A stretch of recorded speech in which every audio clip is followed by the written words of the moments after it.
When the engine shuts off and the road goes quiet, this is where the real conversations happen.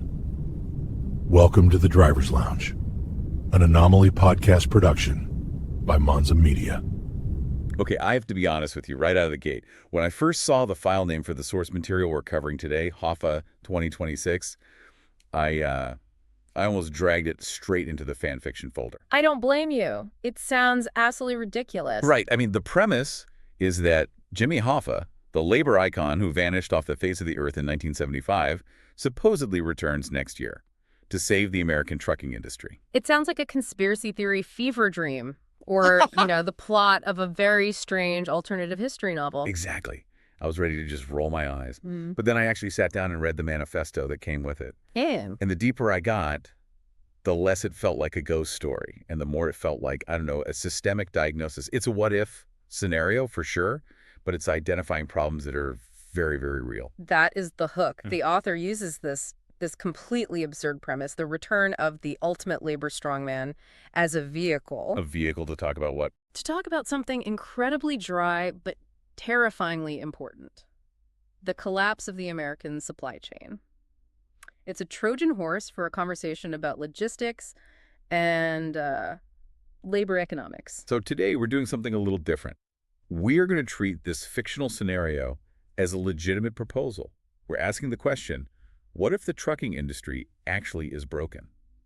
And what if the blueprint in this story, this thing they called the American Freight Unity Pact, is actually the fix? I think that's the only way to approach it, because if you strip away the Hoffa mythology and all the cinematic descriptions, you're left with a very sophisticated critique of modern logistics. Yeah, it's a case study on how an industry can slowly, strangle itself. Let's set the scene first, because the atmosphere of the source build is really, really important. The material drops us right into the year 2026. It's not like a post-apocalyptic wasteland or anything. No zombies. But for the truckers in the story, it might as well be. What does the world look like in this timeline? It's bleak. The source describes a quiet control. It's a world of total surveillance. Oh, yeah. There are cameras in the cabs facing the driver, AI monitoring their eye movements to see if they blink too much. Seriously. Oh, yeah, and automated logs tracking every single second the wheels are turning. But the real pressure isn't just the spying, it's financial. There's this scene early on that really stuck with me. A truck stop outside Toledo, Ohio. 3 drivers are sitting in a booth. And the vibe isn't that rough and tumble trucker mystique you see in movies. It's just exhaustion. Deep, bone-weary exhaustion. One of the characters calls the job a trap. And that is a key insight from the source. A trap how? He talks about how the barrier to entry is low. Anyone can get a commercial driver's license, but the barrier to sustainability is impossible. You can get the job, but you can't survive the job. One of them says, I used to love this job, and his buddy corrects him. He says, you still do, you just hate what they turned it into. Which frames the central conflict perfectly. It's not that people don't want to work. It's that the infrastructure around the work has become predatory. In this 2026, fuel costs are up, insurance is skyrocketing. Fees are everywhere. Right. But the rates, the actual money paid to move the freight, are stagnant. Stagnant because of what they call the toll road hustle. I wanted to dig into this because I hadn't really thought about it as a labor issue before. It's huge in the narrative. In this version of 2026, toll roads aren't just infrastructure anymore. They've been fully privatized. They're called luxury lanes. Yeah, and the source describes drivers having to make this terrible choice. Take the free public road, sit in gridlock, and miss your delivery window, which means you get fined. Or you pay the exorbitant toll out of your own pocket just to make the time. So the road itself is eating the paycheck. Exactly. It's a pay-to-work scheme disguised as a highway. And while these guys are miserable in Toledo, the TV in the background is playing news about autonomous freight corridors. Robots. The other boot waiting to drop. Right. The source mentions a news montage of tech CEOs promising efficiency.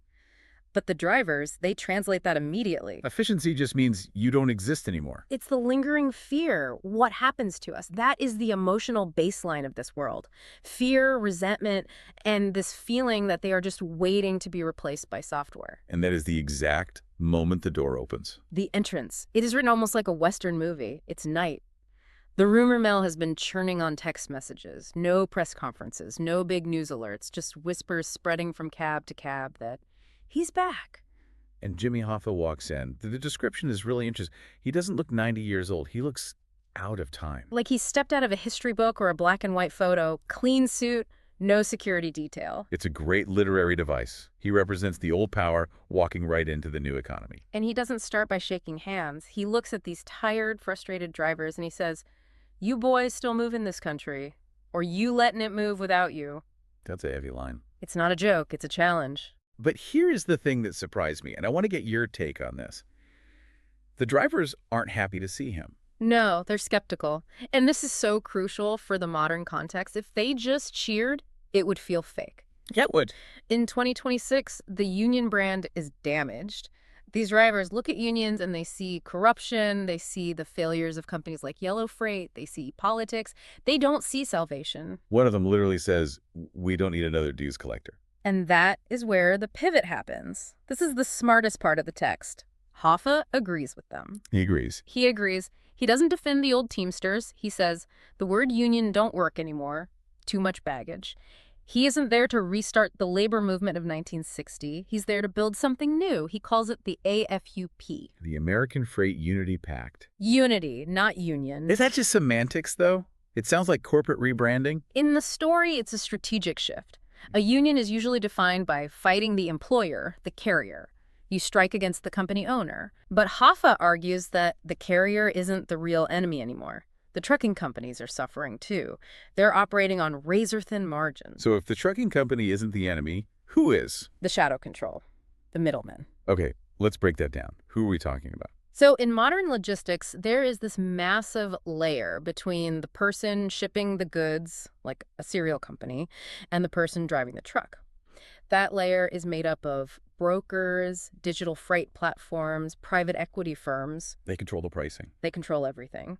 And Hoffa's argument is that these middlemen are extracting all the profit before the dollar ever hits the driver's pocket or the carrier's bank account. So he's proposing a coalition where the drivers and the trucking companies actually team up against the breakers. Precisely. It's vertical integration of the workforce.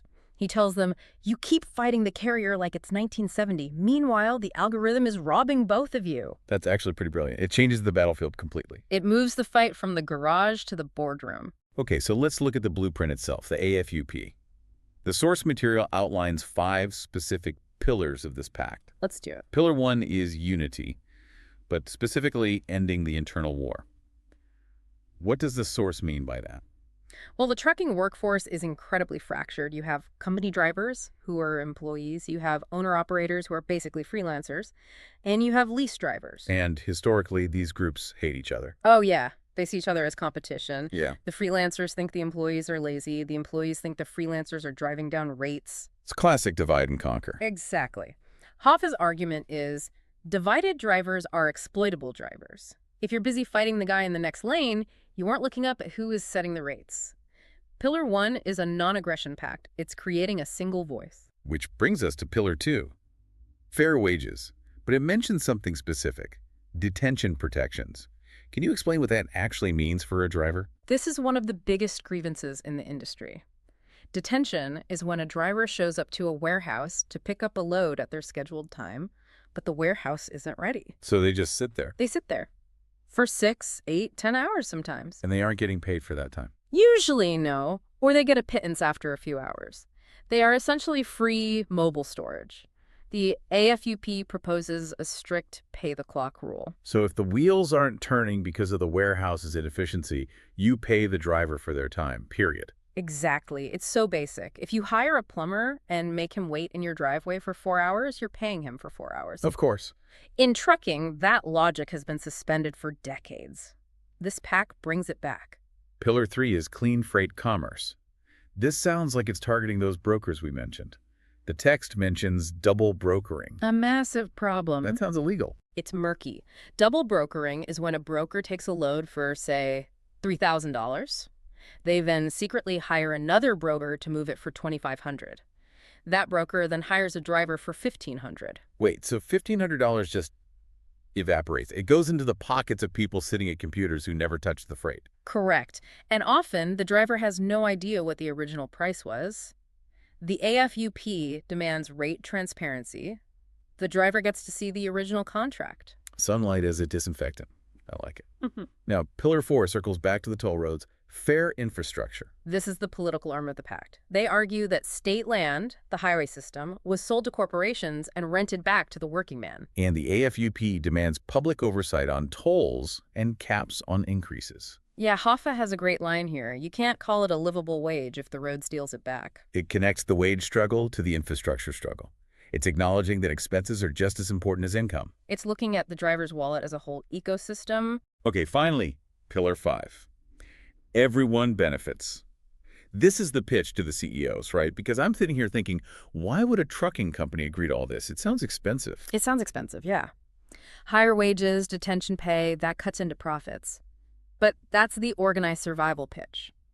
Hoffa invites the executives to the table, which is, unheard of for a labor leader, and treats them as partners. And his argument is? Simple, turnover is killing you. Is turnover really that bad? It's astronomical. In the real world, big fleets often see over 90%, even 100% turnover in a year.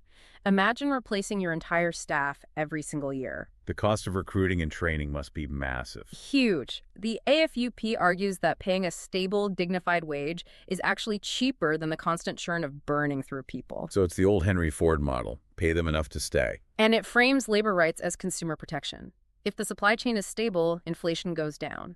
No more empty shelves. So the pitch to the public is, support this pact, and your grocery bill stabilizes. Exactly. It makes opposing the pact political suicide. But we have to talk about the elephant in the room, or the robot elephant. Automation. It's 2026 in the story. Self-driving trucks are on the horizon. Does the AFUP just ban them? You'd think so, right, given Hoffa's tough guy reputation. But no, the fictional Hoffa is smarter than that. He knows you can't stop technology. The tide is coming in, you can't hold back the ocean. So what's the play? He proposes an automation clause. The core concept is you can automate a truck, but you cannot automate accountability. I loved that line. But what does it mean practically? It means that automation must complement human labor, not replace it entirely. But the financial part is the real innovation. He proposes a national transition fund. Okay, how does that work? If a company saves money by using AI or automation to replace a route, a portion of those savings must be taxed and put into this fund. And the fund pays for what? Retraining, tech certifications, and job placement for the displaced drivers. So it's not just learn to code good luck. It's we profited from your replacement, so we owe you the next step. It's recognizing that the people profiting from the transition owe a debt to the people being transitioned out. It's like a GI Bill for the displaced worker. That feels incredibly relevant right now, not just in trucking. I mean, AI is coming for everyone. The idea of a transition fund paid for by AI profits, that's a policy idea we should probably be talking about in the real world. It turns the robot versus human narrative into a tech funding humanity narrative. It's a way to coexist. The source also touches on the human mental health. Yeah, addressing burnout and isolation. Hoffa says in the text, a broken driver is an obedient driver, and he wants to break that cycle.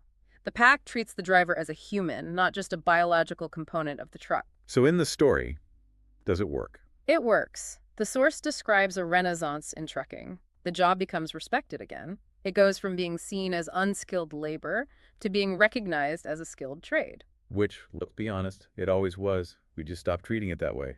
Exactly. The system finally reflects the reality. And what about Hoffa? Does he stick around and run the AFUP? That's the mystery. The source keeps it ambiguous. He never holds a press conference. He never goes on TV. And once the pact is signed, he's gone. Just vanishes again. There's an ending scene. A driver opens his permit book in the truck and finds a handwritten note tucked inside. It just says, "Keep the pact alive." Chills. That is a great ending. It leaves you wondering, was he really there? Was he released from witness protection? Or was he just a manifestation of the workers' desperate need for a leader? He becomes a symbol, proof that dignity isn't outdated. Right. He lit the fuse and walked away. So, zooming out, we spent this time dissecting a fictional scenario, but why does this matter to you, the listener, today? We aren't in 2026. Yeah. Jimmy Hoffa is almost certainly not coming back. It matters because the problems are real. The shadow control, the broker exploitation, the feeling of being trapped by an algorithm that is happening right now, and not just to truckers. And the solution in the story. It wasn't a strike that shut down the country and hurt consumers. No, it was a redesign. And that's the takeaway. The scariest thing to a powerful system, whether it's big tech or big logistics, isn't a riot. It's agency. It's the workforce, realizing that the system is a design choice. And if it was designed to exploit, it can be redesigned to support. The people who move America must benefit from America moving. That's the core rule. If we applied that logic to every industry, wow, we'd be living in a very different world. It challenges you to think about unity over union, moving past the old fights and looking for strategic partnerships. It's a blueprint. We just need the will to build it. Without the ghost, obviously. Hopefully without the ghost, although a little mystery does make for a better story. It sure does. That's a wrap on our deep dive into the Hoffa 2026 files, a fictional look at a very real future. It definitely makes you look at the next 18-wheeler of the past a little differently. Absolutely. Keep the pact alive. Thanks for listening. We'll see you on the next deep dive. Stay curious.